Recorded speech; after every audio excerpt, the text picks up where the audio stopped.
Hi, everyone. Welcome to episode 63 of the Future of Work show. For those of you who've been following us, you may know that we like to speak to people who are thought leaders in their field and thought leaders that are working with ideas that are changing our worlds. I also try and invite people from all over the world so that we have perspectives from different countries and different universities sometimes. One of my attempts, given the fact that I have a PhD, is to bring knowledge that is with researchers and academics into the conversation that we have as practitioners. So today, I have with me a guest who is a researcher at TU Darmstad, which is a German university. And I'll say a little bit about how I came across his work. So Jaspreet Bindra and I have been conducting what we think is one of the um, important researches in today's time, which is how does culture enable AI implementation? And for that study, we've been speaking to organizations that are really ahead of the curve to understand what is it culturally that gives them that kind of edge and what is it that we can learn when we're working with organizations that either want to retain that edge or for those who are just at the start of their journey, develop some of that edge. Both Jaspreet and I believe that AI as a tool set is going to transform the way we work. And we really wanted to take a deep dive and understand what culturally might be an enabler or an inhibitor to the process. Of course, all of this feeds into the work that I do at Uncube. Uncube helps leaders work with creating future ready organizations. And we do that in many different ways. Many of our longer projects are really around understanding how the business that and the strategy that the organization has chosen for itself is going to impact the elements of future ready competencies that are going to be really helpful across the organization. Most often we do this at the senior most leadership levels so that they then have clearly articulated hooks almost on which to build their own competencies. We are working in a world that's changing so fast, and even for the smartest of us, it's really a full-time job just keeping pace with all that's changing around us. Uncube also works with organizations to help build people practices, career paths, organizational structures that are really more in tune with the future ready organization. So, really, that's a little bit about the work we do. Um, Today is the third episode in a 6 or 7 part series on AI and culture. If you were here for episode 1, I had with me as my guest Professor Sam Ransbotham. Now, for those of you who are following the conversation in AI, Professor Sam Ransbotham hosts one of the world's most popular podcasts on this. This podcast is hosted by Sloan Management Review, and it's called Me, Myself, and AI. So he's a super conversationalist, and we discuss some of his own personal research findings about how AI and culture overlap. And he spoke about some very, very interesting ideas, including the fact that once you implement AI, it begins to change the culture both of the team and the larger organization. And that was a really interesting take because our research studies how culture enables AI, and his research studied how AI once implemented impacts culture. Then I had with me on the second episode of this limited series Puneet Singh. And Puneet heads the AI COE at PwC. And he really gave us a very nuts and bolts view into who should we recruit for a cell like this? What should be the culture within the cell? How could an AI COE interact with other parts of the organization? And we once again took a look at what were the cultural elements that really enable the building of an AI culture. Now, if this is a topic that's of interest to you, I write about it in my newsletter. You can just go on my LinkedIn profile and search for my newsletter. Our newsletter, Eyeing the Future, now has almost 90,000 subscribers, and I'm truly honored that so many of you choose to read what we're saying. I do want to show you that anything that we say comes from both our own experience working with organizations or research that is from credible sources. So, with that, let me just get started. Today's conversation is pre recorded because of time zone difficulties, but I'm right here. So, if there are questions that I might be able to answer, and do remember, this is part of our own research on AI and culture. So, there might be elements that we might be able to share from the work that Jaspreet and I are doing as well. So, with that, let's just get started.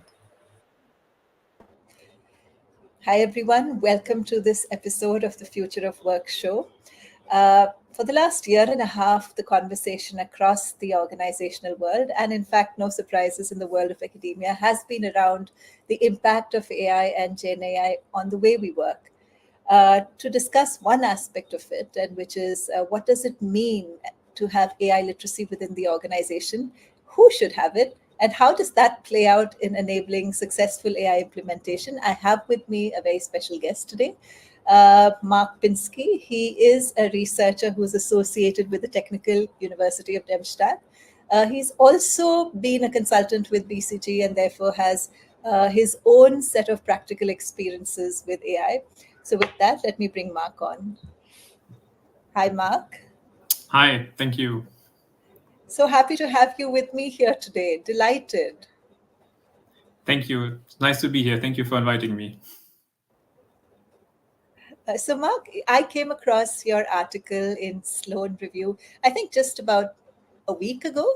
So, really fresh off the press. And I thought I'd reach out to you because I thought it had so many implications for all of us as we, work with organizations which consider successful AI implementation programs. And, you spoke about your article's title itself is quite interesting, why executives can't get comfortable with AI. So it's just such an interesting idea that one shouldn't get as comfortable with AI, and you speak a lot about what it means at the board level.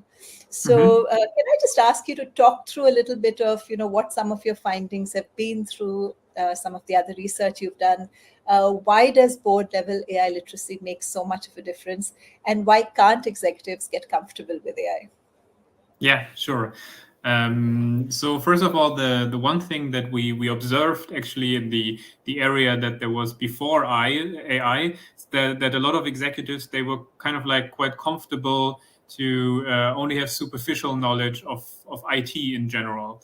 And kind of the core idea behind the article is that we believe that now with AI, that is not enough anymore. So even as an executive, you don't have to know how to code, but you need a much more fundamental understanding of how technology works in order to fulfill your position as a good executive. And the article in Sloan actually it's quite short, but it references some of our other more detailed research papers. And there we looked at a lot of companies, actually at the S&P 500 companies and at startups, and then we examined all the boards of directors and examined their AI skills, and then looked into the companies themselves and kind of assessed their what is called strategic AI orientation and how much they are able to implement AI. And then we find there really significant relationships. So between this like more fundamental knowledge of AI and the ability of a company to develop like a proper sound AI strategy, and then also very importantly to have the ability then to implement their strategy. And there's a very strong link that we find there. And with the strategic orientation, that's kind of like intuitive, like you would expect that if the board is more AI literate, that then they are more able to define like a well-defined AI strategy. But what we found interesting is then that it also affects implementations. So it's really it's not only you just don't need like proficient AI coders or project managers. You really need like a literate board to really bring out the value in AI. And then that was one of the findings that we made there.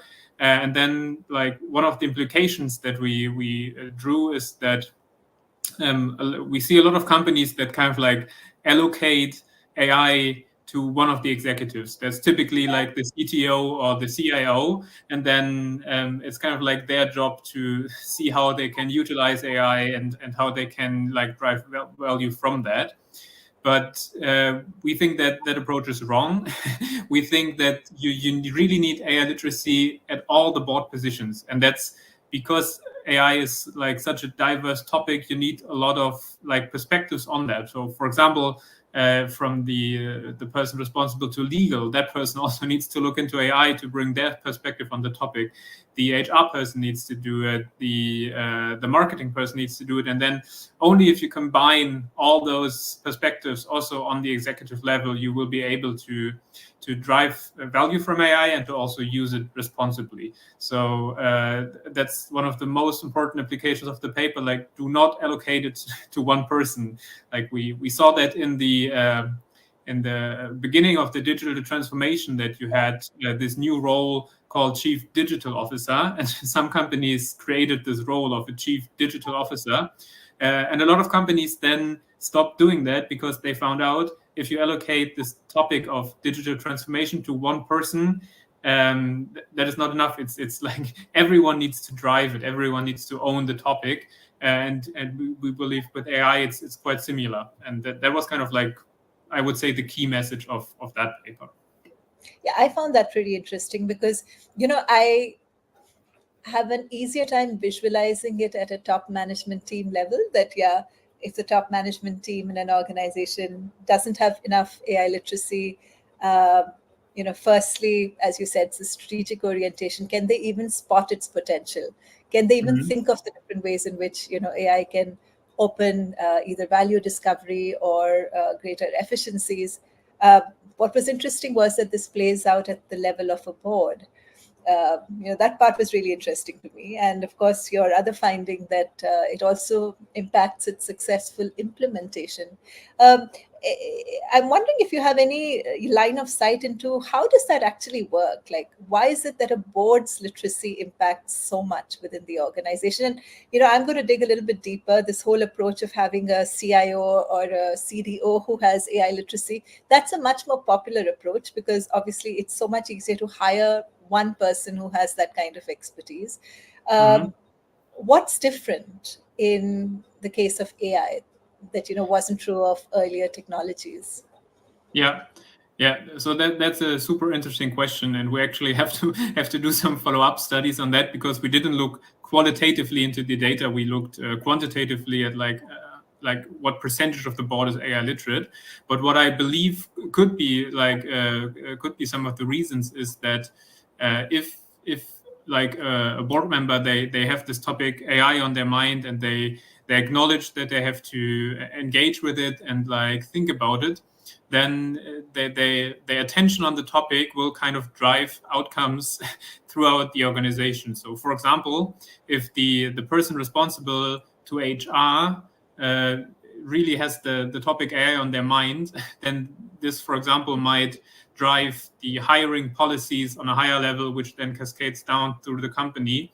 So it's really that the attention on the topic in all the other aspects then kind of like drives the value. Or for example, that the legal person actually thinks about stuff like copyright and how what legal challenges there might be in implementing a chatbot, especially in the European area. That's now quite important that you actually think about what does the EU AI Act mean for us. And if you have Yeah. people on board level that have that on their mind, then they will kind of like drive the topic, which then like trickles down through the organization because they kind of like focus the attention where it needs to be.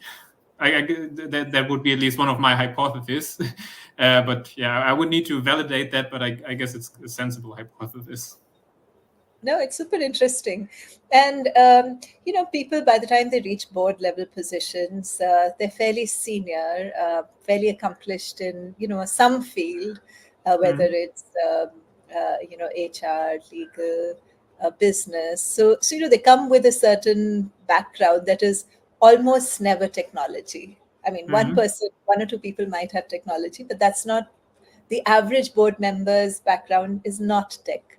Yeah. So, uh, what is it that you think at a board level people need to learn? Like, what would AI literacy mean for them?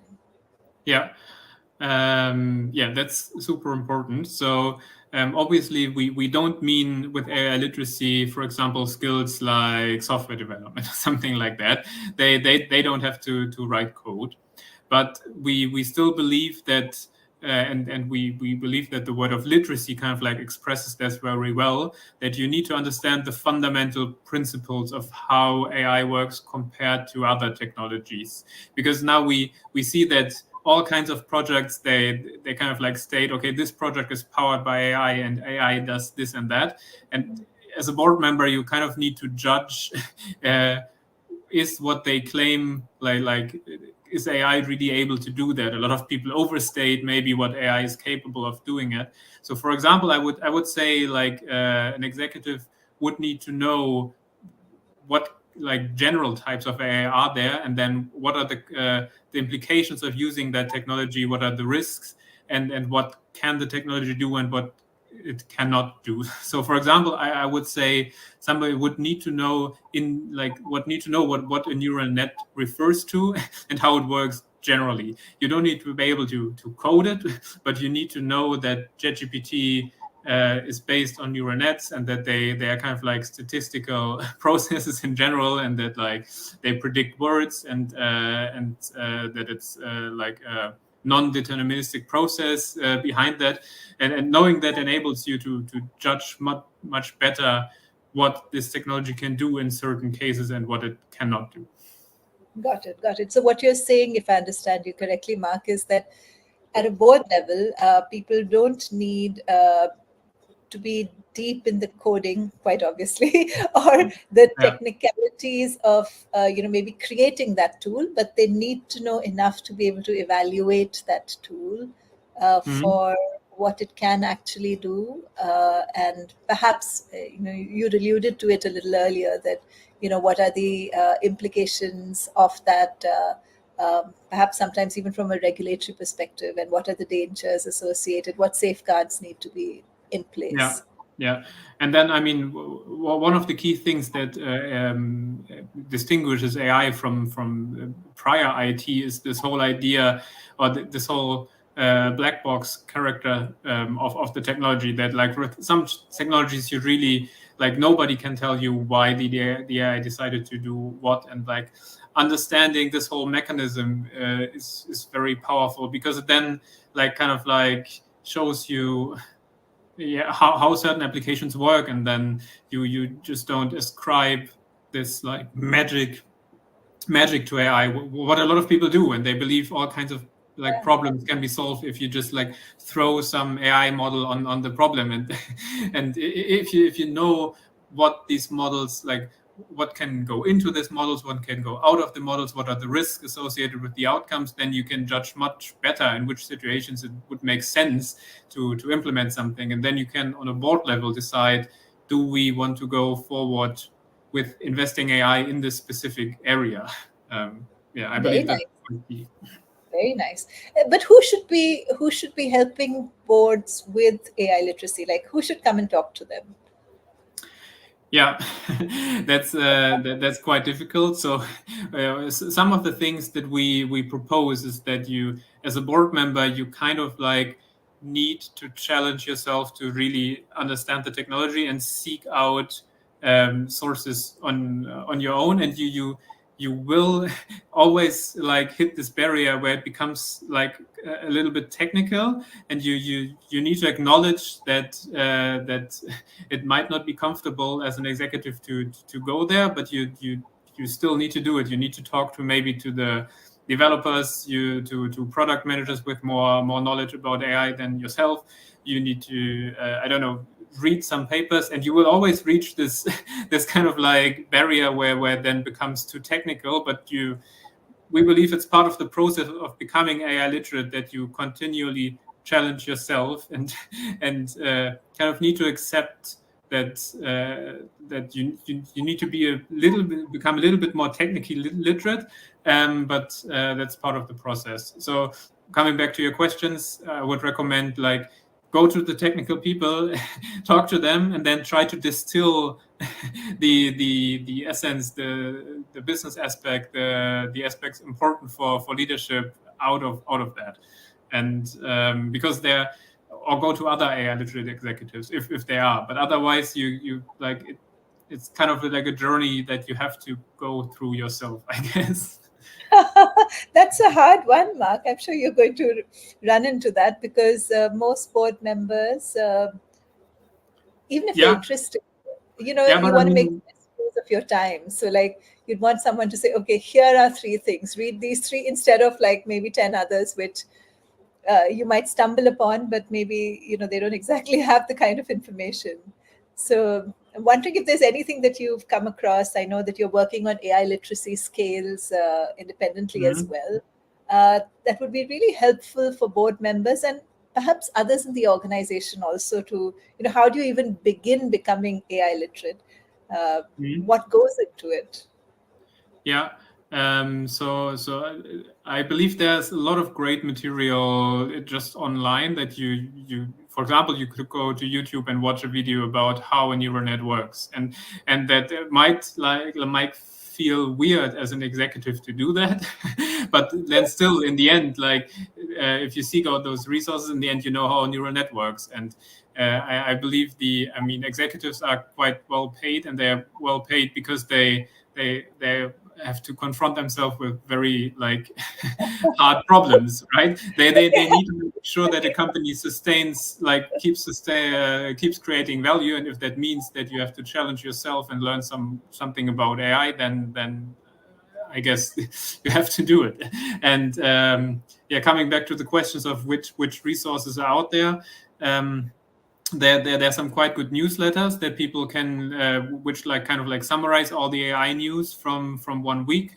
One that I read is Alpha Signal, for example. They have some technical news in between, but they also have like some like digestible news for regular people, I guess. So I would just try get into the habit of reading new stuff about AI, so that if, for example, if there's a new large language model, you will read it in the newsletter and stuff like that. So um, um, seek out, yeah, all those resources that they are, and yeah, try to work through them. That's, I guess, my recommendation. I suppose that's why your article says why executives can't get comfortable. Yeah, exactly. And because we, as I said, with non AI, it was enough to like have this very superficial understanding, and then like delegate it to the IT people to figure out the details.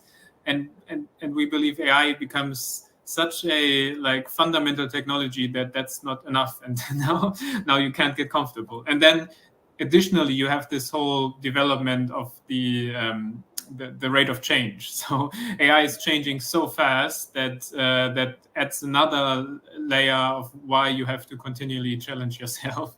So yeah, for example, with ChatGPT is only one example of how fast it evolves, right? And Yeah. how quickly things change.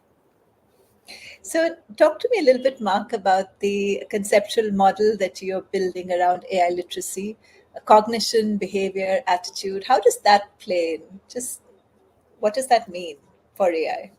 Yeah.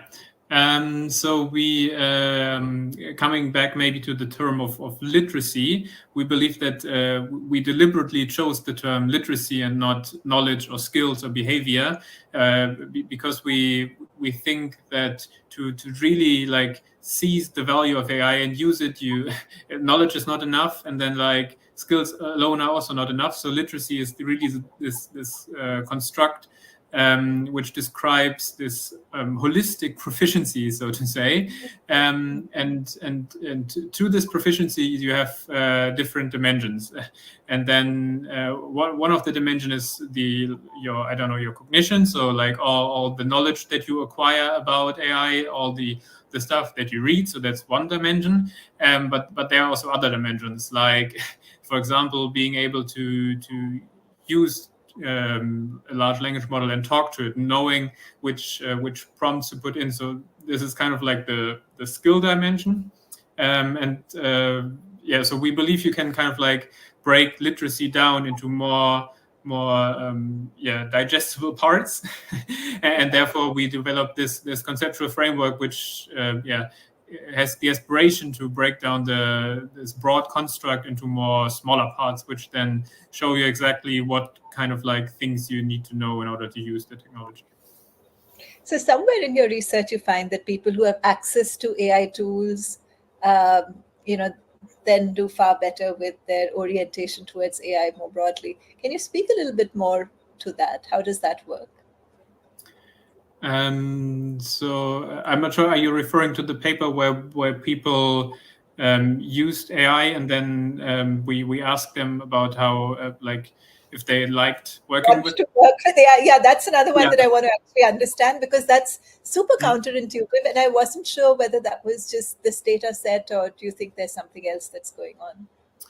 I really do think there's something else and something more complex going on, because if you actually look into the literature, there are a lot of studies who look at this intention to use technology or intention to use AI, and then especially on this relationship between how literate are people, how much do they know about AI, and how much they actually want to use the technology.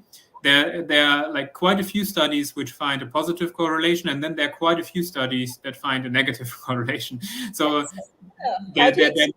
yeah, so it can't be just like a measurement error or something, or that one of the studies is wrong, because you you find a lot of studies on both sides. And what that usually tells us is that there are some other factors which influence like the directionality of the effect. So we believe there are some very important context factors which are not factored into those those papers yet. And I believe, for example, one of the context factors could be if the AI that you're using kind of like threatens your position within the company. So, for example, if I'm working with a tool that kind of like does the same thing that I'm doing. So in the paper, we actually used the task of image classification, and people should classify images, and then they had an AI to help them. And overall, they should together like get a good performance. And then if people work with the AI, get more knowledge about the AI, get more literacy, they might like project into the future. Okay, I see this development, the AI is getting better, maybe at some point it will replace me, and that kind of like lowers then the intention to use it, because I'm scared that if I use it more, then the company might find out that I'm replaceable as a person in that specific case. But then if, for example, if there's another case where I as a consultant work with a large language model, which is also an AI, which helps me brainstorm ideas, and then I go and like pitch the idea, and so then it really helps me, and I'm not threatened that much, so to say, from the technology. So I believe we have to kind of like factor in the context a lot more to then judge if like knowing more about the AI is really giving me a good feeling about the AI, and then especially this context factor of just the underlying task and the specific underlying AI technology that we're using. I believe that can explain then why the effect is sometimes positive and sometimes negative. That's so interesting, Mark. And I'm wondering if you have any advice for implementation teams. So I believe you always communicate. So if you're implementing technology somewhere, I believe actually just like building the AI that you're using and having it ready is the smallest part.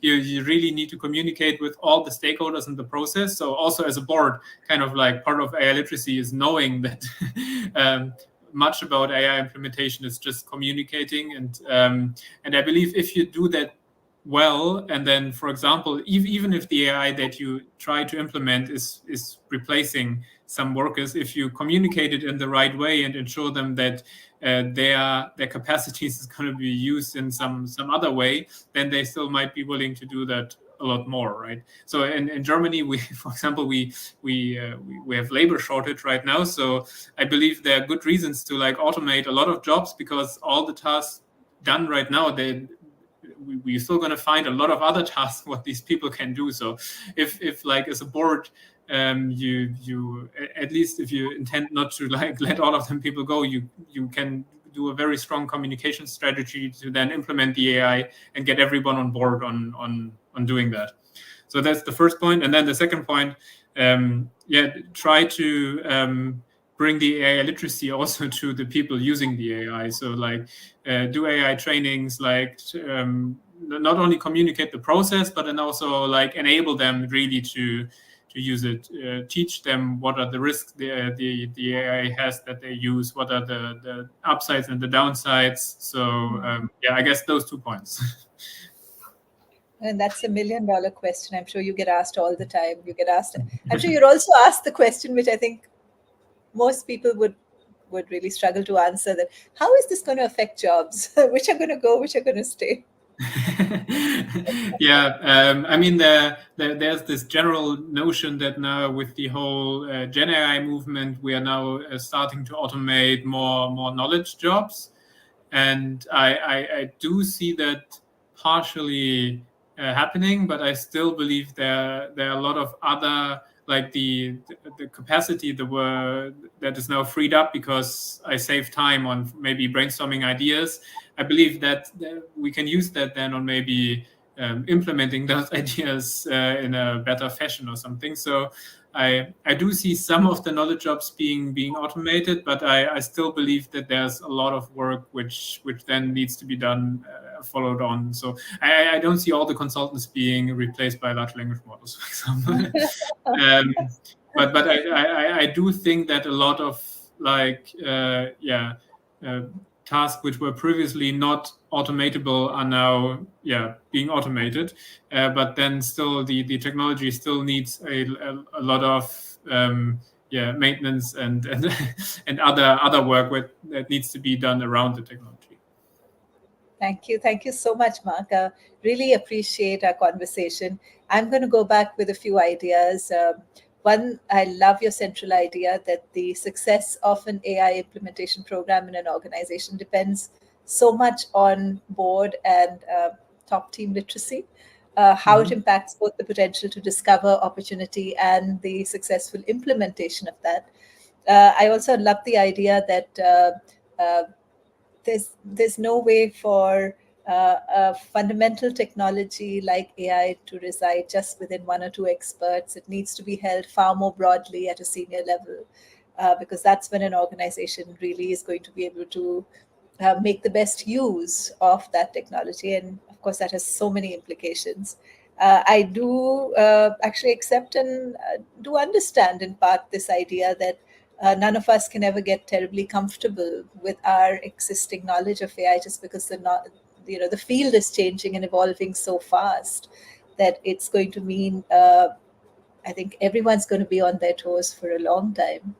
I like the idea that AI literacy is a scale with different dimensions to it. And as you said, there is the knowledge and the cognition part of it, but then there's also the attitudes and actual experience with working with or behaviors with different AI tools. And I suppose there's a lot that we still don't know. Like you're finding that, sometimes when people work and understand different AI tools, sometimes that makes them more likely to, to want to work with, AI, and sometimes it has the opposite effect. And we're still sort of trying to understand the contextual factors that play into some of that. So I really enjoyed our conversation. Thank you so much. Appreciate it. Thank you very much for inviting me. It was really fun. Happy to be here. Thanks.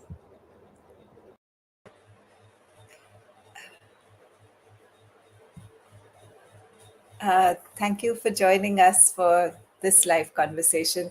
I had the luxury of going through some of the comments, and thank you, Rajendra. I know you used cloud, but still, it was such a nice and innovative use of AI. For those of you who are curious about how culture and AI impact each other, now here are some of the things we're finding. One, we find that when you're working with an organization which is very comfortable using data and already has that mindset of, okay, what insights can we use from data? How can data help us answer questions better? those are organizations that are somehow, one of the early ones to jump on the AI tool platform journey. We also find that organizations really differ in their almost approach to technology. There are some where there's a core belief that technology is the solution. And those tend to be organizations that, again, are ahead of the curve. We do find in our own work that there's a huge implication of AI literacy at senior levels with how widespread is the AI implementation. And just building that literacy is part of a process. By the way, for those of you who just want to do this a little bit on their own, my personal favorite is a Coursera course, which you can do paid or audit, whichever you like, called AI for Everyone by Andrew Ng. It's just so beautifully explained if you're a complete beginner. One of the things we're seeing in both our own research as well as reading the research of others is that, and like someone said in the comments as well, that you have to jump in the water. So it is pretty much like that. We do find that it's when people play around that they have a much better understanding of what the technology can do and what it can't do, and there's this little bit of a discovery journey. In fact, in the program AI for Everyone, Andrew Ng speaks about this, and he speaks about how it's often a mistake to jump into AI strategy before really getting a personal feel of using it almost like a playground and saying, okay, let's start with simple things that we're going to have fun with, become comfortable with the technology, and then let's start thinking of what is it that we can do with that within our own business function. uh, Mark spoke about this, and I am going to perhaps underscore it. AI as a technology is quite different from many of the previous technologies in that the potential use cases are infinite. In a way, it's your imagination, your ability to use that technology that's the only factor that's going to decide, what are the different ways in which you can put this technology to use. So, with that, I'm going to come to an end of our conversation today. Thank you so much for joining us. Those of you who are interested, please do subscribe to our newsletter, Eyeing the Future, because we're going to be covering this topic quite a bit.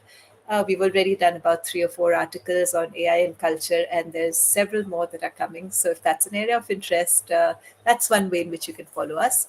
My LinkedIn Lives tend to be on Fridays at noon, not every Friday, but keep a watch out. And if that's something that you're interested in, please do join us live or watch us in replays. With that, thank you so much. Thank you for joining. Truly appreciate your presence. Thank you so much.